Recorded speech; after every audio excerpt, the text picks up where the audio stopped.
Tribes பார்வையாளர்களுக்கு வணக்கம். இன்று நம்மோடு இணைந்துள்ள சிறப்பு விருந்தினர் பத்திரிகையாளர் எழிலரசன் அவர்கள். வாருங்கள், அவரோடு உரையாடலாம். சார் வணக்கம். சார் வணக்கம். அமெரிக்கா ஈரான் மீது நடத்தி வருகின்ற அந்த ஆக்கிரமிப்பு போர் இன்னும் அந்த கடல் முற்றுகை ஹார்மோஸில் முற்றுகையிட்டு இருக்காங்க. ஈரான் துறைமுகத்திலிருந்து எந்த கப்பலும் வெளியில் வரக்கூடாது, வந்தால் சுட்டு வீழ்த்திடுவோம் அப்படின்ற அந்த நிலைமை நீடிச்சுக்கிட்டு இருக்குது. இன்னொரு புறம் அமெரிக்கா, ஈரான், இஸ்ரேல் இவற்றிற்கு இடையிலான அந்த போர் காலவரையற்ற முறையில் போர் நிறுத்தம் அப்படின்றது அறிவிக்கப்பட்டிருக்குது. இதுக்கிடையில் இன்றைக்கு பாகிஸ்தான் இஸ்லாமாபாத்தில் மீண்டும் 2வது கட்ட அமைதி பேச்சுவார்த்தை நடக்கும் அப்படின்னு எல்லா ஊடகங்களும் சொன்னாங்க. இஸ்ரேலினுடைய வெளியுறவுத்துறை அமைச்சர் அப்பாஸ் அராக்சியும் அவரது குழுவினரும் பாகிஸ்தான் வந்திருக்கிறாங்க. அதே போல் அமெரிக்காவிலிருந்து ட்ரம்பினுடைய மருமகன் குஷ்னர் மற்றும் இன்னும் பிற அதிகாரிகள் இன்னைக்கு பாகிஸ்தான் வர இருக்கிறாங்க. இவங்க நடத்துகிற பேச்சுவார்த்தையை பொறுத்து ஈரான் எந்த அளவுக்கு ஒத்து வராங்கன்றதை பொறுத்து அமெரிக்காவினுடைய துணை அதிபர் ஜேடி வான்ஸ் அவர் பாகிஸ்தான் வருவார், இஸ்லாமாபாத்தில் பேச்சுவார்த்தை நடத்துவார் அப்படின்னு ஏற்கனவே ஊடகங்களில் செய்திகள் வெளியாக இருந்துச்சு. இப்போ இன்றைக்கு அமெரிக்கா ஈரான் இடையே பேச்சுவார்த்தை நடந்ததா? இஸ்லாமாபாத்தில் என்ன நடந்தது? அது நீங்களே சொன்ன மாதிரி அமெரிக்காவுடைய டீம் அது ஜேடி வான்ஸ் தலைமையில் ஏற்கனவே முதல் சுற்று பேச்சுவார்த்தை முடிந்து 2வது சுற்று பேச்சுவார்த்தைக்கு முதல் சுற்று தோல்வி 21 மணி நேரம் நடந்தோம். ஆமாம், 2வது சுற்று பேச்சுவார்த்தைக்கு ஜேடி வான்ஸ் வர்றதுக்கு ரெடியாக இருந்தார் அப்படின்றது நம்ம ஊரில் தேர்தல் நடக்கிறதுக்கு முதல் நாள் வரைக்கும் இருந்த நிலைமை. ஏன்னா 22ஆம் தேதி அந்த வாக்கில் அந்த ஏற்கனவே இருந்த 2 வார சீஸ்ஃபயர் போர் நிறுத்தம் முடிவு பெற சூழ்நிலையில் அப்போ அந்த டீம் வரும், ஈரான் டீமும் வரும், இஸ்லாமாபாத்தில் பேச்சுவார்த்தை நடக்கும் அப்படின்னு எல்லாரும் எதிர்பார்த்தாங்க. ஆனால் அந்த பேச்சுவார்த்தை நடக்கல, ஈரானும் வரல, நாங்கள் வர முடியாதுன்னு சொல்லிட்டாங்க ஈரான். ஜேடி வான்ஸா அந்த புறப்படுவாரு, கிளம்பிட்டாரு அப்படின்லாம் செய்தி சொல்லிட்டு இருந்தாங்க. அது ரத்த ஆயிடுச்சு. அப்போ அது நடக்கல. சரி, 2வது சுற்று பேச்சுவார்த்தை எப்போ நடக்கும் அப்படின்ற மாதிரியான ஒரு பெரிய எதிர்பார்ப்பு இருந்துச்சு. ஏன்னா அந்த ஸ்ட்ரெய்ட் ஆஃப் ஹார்மூஸ்ல கப்பல் போக்குவரத்து தடைப்பட்டு உலகம் முழுக்க அந்த எனர்ஜி பிரச்சனை, அதாவது ஆயில், கேஸ், ஆமா, இந்த பிரச்சனை ரொம்ப எல்லா நாடுகளுக்கும் தீவிரமாயிட்டு இருக்கிறதுனால எப்படியாவது முடியணும் அப்படின்ற எதிர்பார்ப்பு இருந்துச்சு. அதனால இன்னைக்கு அந்த பேச்சுவார்த்தை நடந்துரும் அப்படின்ற மாதிரி சர்வதேச ஊடகங்கள்லாம் செய்தி வெளியிட்டாங்க. அதுக்கு முக்கிய காரணம் ஈரானை சேர்ந்த டெலிகேஷன் அப்பாஸ் அராக்சி, வெளியுறவு அமைச்சர், ஈரானுடைய வெளியுறவு அமைச்சர், அவருடைய தலைமையில் ஒரு குழு இன்னைக்கு இஸ்லாமாபாத்துக்கு சேர்ந்துருக்கு. வந்தாங்க. ஆமாம், வந்தாங்க. பாகிஸ்தானுடைய பிரதமர் ஷெபாஸ் ஷெரீப் அவரையும் அது மாதிரி அந்த ஊருடைய டிஃபென்ஸ் படைத்தலைவர் ஆசிம் முனீரையும் சந்தித்து அவங்க பேசியிருக்காங்க அப்படின்ற செய்தி வந்திருக்கு. சரி, அவங்க வந்த உடனே அமெரிக்காவுடைய டெலிகேஷன், அமெரிக்க குழுவும் அங்கேருந்து புறப்பட்டு வரும் அப்படின்ற அறிவிப்பு வந்துச்சு. ஆனால் இந்த முறை 2 குழுவிலையும் மாற்றம் இருக்கு. என்ன அப்படின்னா, ஈரானுடைய தலைமை ஏற்கனவே அந்த குழுவுக்கு தலைமையை ஏற்றவர் காலிபாஃப், ஈரானுடைய பார்லிமெண்ட் ஸ்பீக்கர், அவருடைய தலைமையில தான் முதல் சுற்று பேச்சுவார்த்தை குழு வந்துச்சு, நாடாளுமன்ற சபாநாயகர். ஆமா, அதே மாதிரி அமெரிக்காவுடைய குழுவுக்கு அமெரிக்காவுடைய துணை அதிபர் ஜேடி வான்ஸோட தலைமையில இந்த குழு வந்துச்சு. இந்த முறை அப்பாஸ் அராக்சி அவருடைய தலைமையில குழு பாகிஸ்தானுக்கு வந்திருக்கு.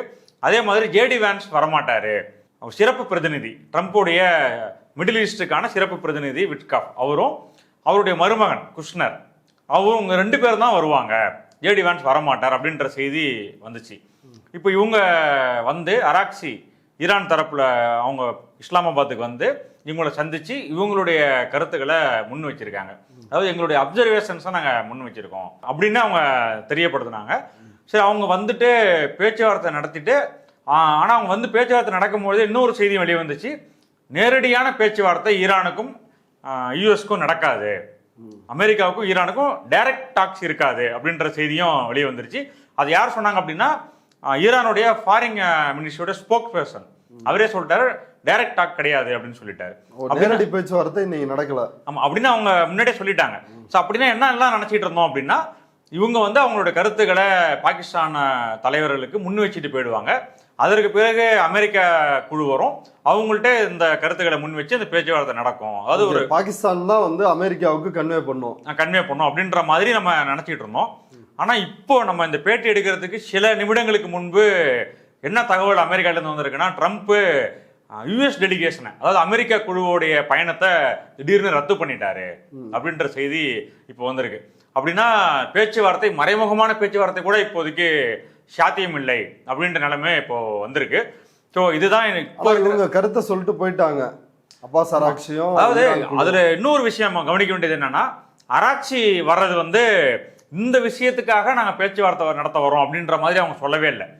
அவங்க என்ன சொன்னாங்கன்னா, இந்த பகுதி சார்ந்த விஷயங்களை, ரீஜனல் டெவலப்மெண்ட், ரீஜனல் இஷ்யூஸ், இதை பத்தி பேசுறதுக்காக நாங்க வரோம் அப்படின்னு சொல்லிட்டு 3 நாடுகளுடைய கேபிட்டலுக்கு நாங்க பயணப்படுறோம் அப்படின்னு சொல்லிட்டு தான் அராக்சி வந்திருக்காரு.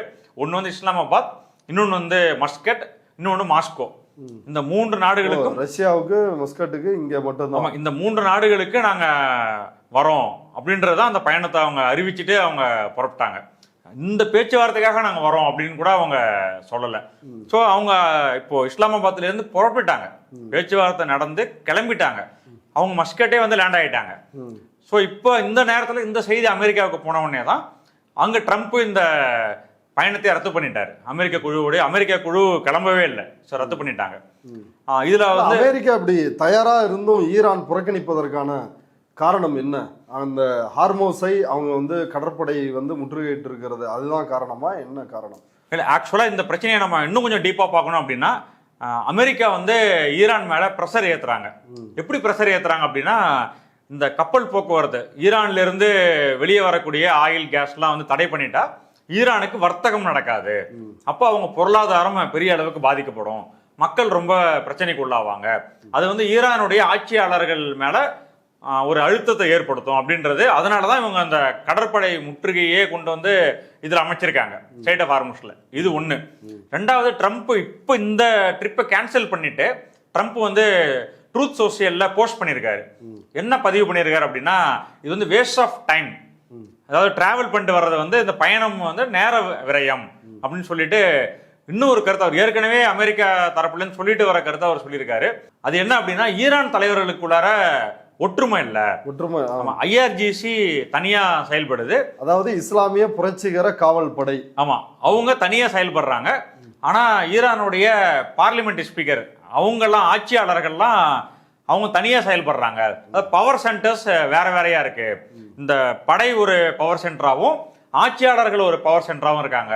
அதனால அவங்களுக்குள்ளார ஒற்றுமை இல்லை, ஒரு ஒருமித்த கருத்து இல்லை.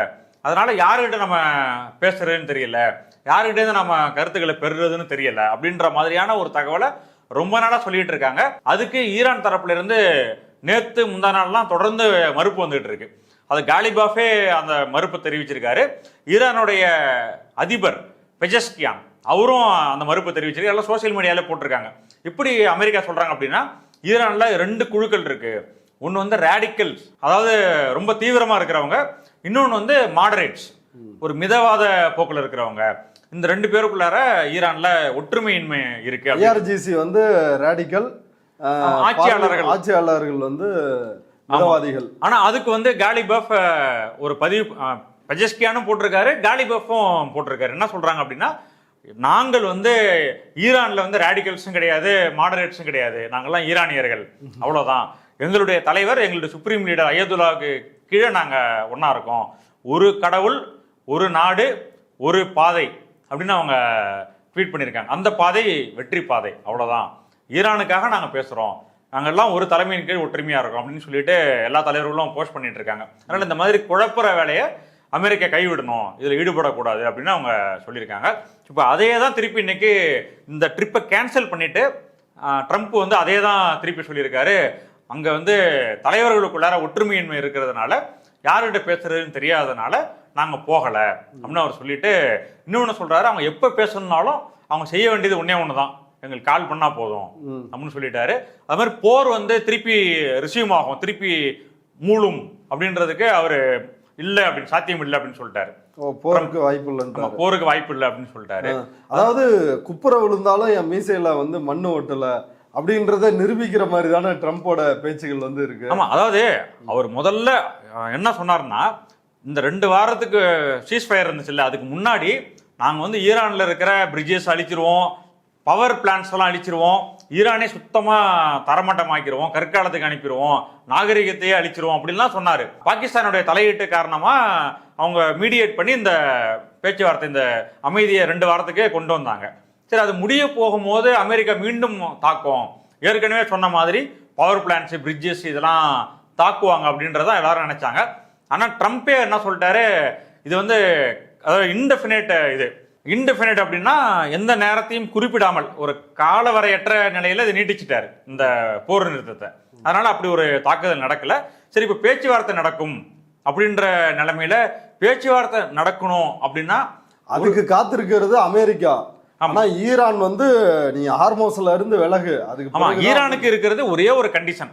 அந்த கண்டிஷன் என்ன அப்படின்னா, ஸ்ட்ரெய்ட் ஆஃப் ஹார்மோஸ்ல அமெரிக்காவுடைய கப்பற்படை முற்றுகை அதை விலக்கிக்கணும். விளக்குனால் மட்டும்தான் நாங்க பேச்சுவார்த்தைக்கு வருவோம் அப்படின்றது தான். அதுக்கு காரணம் அவங்க சொல்றது, இந்த கப்பற்படை முற்றுகை என்பது சீஸ்ஃபயர் வயலேஷன், போர் நிறுத்தத்தை மீறிய செயல். இது வந்து ஒரு கொள்ளையடிக்கிற மாதிரியான விஷயம் அப்படின்றதான். நீங்க அதை நடந்ததெல்லாம் நீங்க பாத்தீங்கன்னா தெரியும். 2 கப்பல்கள், அது வந்து அமெரிக்காவுடைய அந்த கப்பற்படை ஈரானை சேர்ந்த கப்பல்களே 2 கப்பலை அவங்க பிடிச்சி அதுல இவங்க கைப்பற்றிருக்காங்க. அது உள்ள என்ன இருக்குன்னு சொல்லி இன்ஸ்பெக்ட் பண்ணியிருக்காங்க. அதே மாதிரி அதுக்கு பதிலடி கொடுக்குற மாதிரி ஈரானும் 2 கப்பல்களை அவங்க ஷூட் பண்ணி அவங்க கைப்பற்றினாங்க. அதுக்கு வந்து எங்களுக்கு பர்மிஷன் வாங்காம, போதிய ஆத்தரைசேஷன் இல்லாம இந்த கப்பல்கள் வெளியே வந்துருச்சு, அதனால நாங்க வந்து அதை திருப்பி கண்ட்ரோல் எடுத்திருக்கோம் அப்படின்னு சொல்லி ஐஆர்ஜிசி தரப்புல சொல்லியிருக்காங்க. ஸோ இந்த மாதிரி ஒரு அசாதாரணமான சூழ்நிலை ஸ்ட்ரெய்ட் ஆஃப் ஹார்மோஸ்ல இருக்கிறதுனால கப்பல் போக்குவரத்து பாதிக்கப்பட்டிருக்கு. ஸோ அந்த வணிக கப்பல்கள் இதுக்கான ஒரு சங்கம் இருக்கு.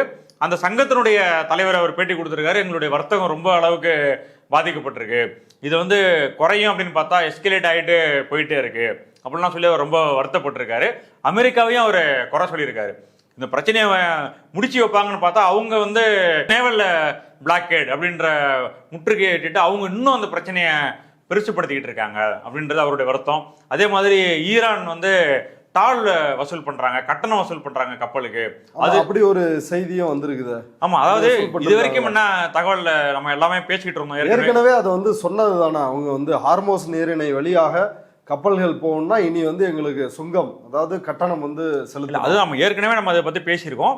ஆனா அப்பெல்லாம் நம்ம என்ன செய்தினா, ஒரு ஐஆர்ஜிசி வந்து கட்டணம் வசூல் பண்ணுவாங்க, இல்லைன்னா பணம் கொடுத்துட்டு போற மாதிரி ஒரு ஒழுங்குபடுத்தப்படாத ஒரு கட்டண வசூல் அப்படின்ற மாதிரி நம்ம எல்லாம் படிச்சுட்டு இருந்தோம். இப்போ வந்திருக்கிற செய்தி என்ன அப்படின்னா, இது வந்து முறைப்படுத்தப்பட்ட ஃபார்மலைஸ்டு முறையில் அவங்க பணம் வசூல் பண்றாங்க. பேங்க்லேயே, சென்ட்ரல் பேங்க் ஆஃப் ஈரான்ல அந்த கட்டணம் டெபாசிட்டே ஆயிருக்கு அப்படின்ற செய்தி இன்னைக்கு வந்து சீன பணத்துல தான் கட்டியிருக்காங்க. ஆமா, ஆமா யுவன் அதுல தான் வசூல் பண்றாங்க அப்படின்ற செய்தியும். நாங்க அந்த பணத்தை கொடுத்துட்டு வந்தோம் அப்படின்னு சொல்லிட்டு அதை கொடுத்த கப்பல் நிறுவனம் அது கொடுத்துருக்க பேட்டியும் கூட சர்வதேச ஊடகங்கள்ல ரிப்போர்ட் ஆயிருக்கு. அதனால வந்து இன்னைக்கு வந்திருக்கிற செய்தி, அந்த ஃபார்மலைஸ்டு முறையில் பணம் பேங்க்ல டெபாசிட் ஆயிருக்கு அப்படின்ற செய்தி வந்திருக்கு. அதனால இந்த மாதிரியான சூழ்நிலையெல்லாம் சர்வதேச கப்பல் நிறுவனங்கள், இந்த சங்கங்கள்லாம் கவலைக்குரியதா இருக்கு அப்படின்னு அவங்க தெரியப்படுத்தியிருக்காங்க. அமெரிக்கா சீன நிறுவனத்தின் மீது பொருளாதார தடை வந்து விதிச்சிருக்கிறாங்க. இப்ப ஈரானின் ஒட்டுமொத்த எண்ணெய் ஏற்றுமதியில 80% சீனா தான் வந்து கொள்முதல் பண்ணிட்டு இருக்கிறாங்க. அப்படின்ற காரணத்தினால் வர்த்தகத்தை ஒரு ஆயுதமா பயன்படுத்தணும் அப்படின்னு வந்து அமெரிக்கா முடிவு பண்ணிருக்கிறாங்க. அதன் அடிப்படையில் ஹெங்லி அப்படின்ற மிகப்பெரிய சீனாவின் சுத்திகரிப்பு நிலையம், அதனுடைய கப்பல்கள், அதன் மீது வந்து பொருளாதார தடையை வந்து விதிச்சிருக்கிறாங்க.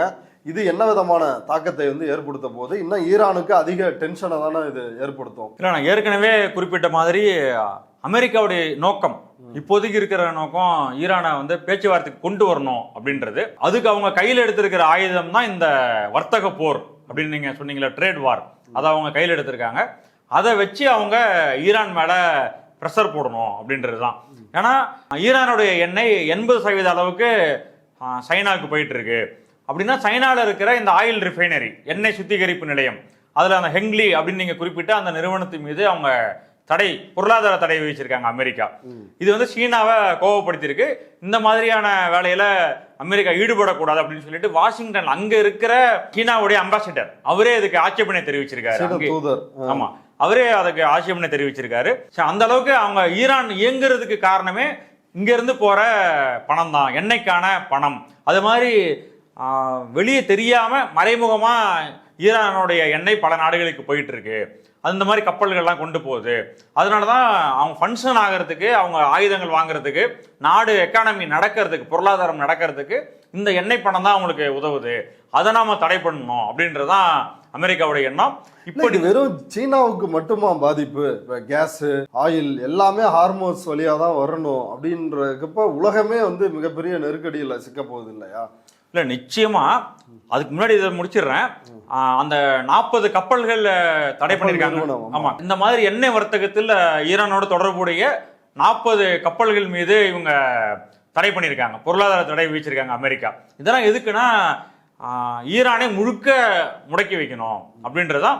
அப்பதான் நெகோசியேஷன் டேபிளுக்கு, பேச்சுவார்த்தைக்கு வரும்போது அவங்க இறங்கி வருவாங்க அப்படின்றதான் அவங்க எண்ணம். ஆனா ஈரான் வந்து இப்போ வரைக்கும் இறங்கி வந்த மாதிரி தெரியல. இன்னைக்கு கூட அவங்க 2ஆம் சுற்று பேச்சுவார்த்தைக்கு அமெரிக்கா பொறுத்து வர்றதுக்கு தயாரா இருந்துச்சு, அமெரிக்காவோட குழு வர்றதுக்கு தயாரா இருந்துச்சு. ஆனா நாங்க அவங்கள பார்க்க முடியாது அப்படின்னு சொல்லிட்டு அவங்க மஸ்கட் கிளம்பி போயிட்டாங்க. ஸோ இதுதான் அங்க இருக்கிற நிலைமை. நீங்க குறிப்பிட்ட மாதிரி இந்த மாதிரியான சூழ்நிலை தொடருமானால் நிச்சயமா உலக அளவில் இந்த பிரச்சனை, கேஸ் பிரச்சனை, ஆயில் பிரச்சனை, இதெல்லாம் வந்து இன்னும் எஸ்கலேட் ஆகி அதிகரிக்கிறதுக்கு தான் வாய்ப்பு. இப்பவே நிறைய டிமாண்ட் இருக்கு. உலகத்தினுடைய டிமாண்டை மீட் பண்ண முடியல. இங்கிருந்து கப்பல்கள்லாம் வர, இன்னைக்கு கூட ஒற்றைப்படையில 2 கப்பல்கள், 3 கப்பல்கள், 5 கப்பல்கள், ஒரு நாளைக்கு 140 கப்பல்கள் ஸ்ட்ரெய்ட் ஆஃப் ஹார்மஸ் வழியா வந்த நிலை மாறி இப்போ வந்து 2 கப்பலும் 3, 5 இப்படிதான் வந்துகிட்டு இருக்கு. அதுவும் பல நெருக்கடிகளுக்கு இடையில வெளியே வரக்கூடிய சூழ்நிலை இருக்கு. இந்த நிலை நீடிச்சுதுன்னா ஃபியூல் பிரைஸ் இந்தியா உட்பட உலக நாடுகளில் அதிகமாகிறதுக்கான வாய்ப்பு தான் இருக்கு. இது வந்து இன்னும் பொதுமக்கள் மீது சுமையை அதிகப்படுத்தும் அப்படின்றது தான். அதனால இந்த பிரச்சனையை பொறுத்த வரைக்கும் அமெரிக்கா அதோடைய முற்றுகை, கப்பற்படை முற்றுகையை விலக்கிக்கிட்டு சீஸ்ஃபயர்ல என்னென்ன கண்டிஷன்ஸ்லாம் இருக்கோ அதன்படி அந்த சீஸ்ஃபயர் அவங்க கையாண்டாங்கன்னா இந்த பிரச்சனை வந்து பேச்சுவார்த்தை நடக்கும். சீக்கிரமா அது தீர்வை நோக்கி போறதுக்கான வாய்ப்புகள் இருக்கு. ஆமா, ஏன்னா ஏற்கனவே டெல்லி, நொய்டாவில் ஒரு மிகப்பெரிய அளவில் தொழிலாளர்கள் போராட்டம். இதே காரணம் தான், கேஸ் விலை உயர்வு, அவங்களால கேஸ் வாங்க முடியல. அப்புறம் தொழிலாளர்கள் வந்து யூபியில இருந்து பீகாருக்கு இடம்பெயர்ந்து போனது, இப்படி பல்வேறு நெருக்கடிகள், போராட்டங்கள் வந்து டெல்லியிலேயே வந்து தொடங்க ஆரம்பிச்சிருச்சு. அது மிகப்பெரிய, எனக்கு தெரிஞ்சு இப்போ இந்த எலெக்ஷன் ரிசல்ட்ஸ் வந்த பிறகு அது பயங்கரமாக வெடிக்கும்னு நினைக்கிறேன் அந்த பிரச்சனை. இவ்வளவு நேரம் நம்முடைய பார்வையாளர்களுக்காக உங்களுடைய கருத்துக்களை பகிர்ந்துட்டதுக்கு ரொம்ப நன்றி சார். நன்றி.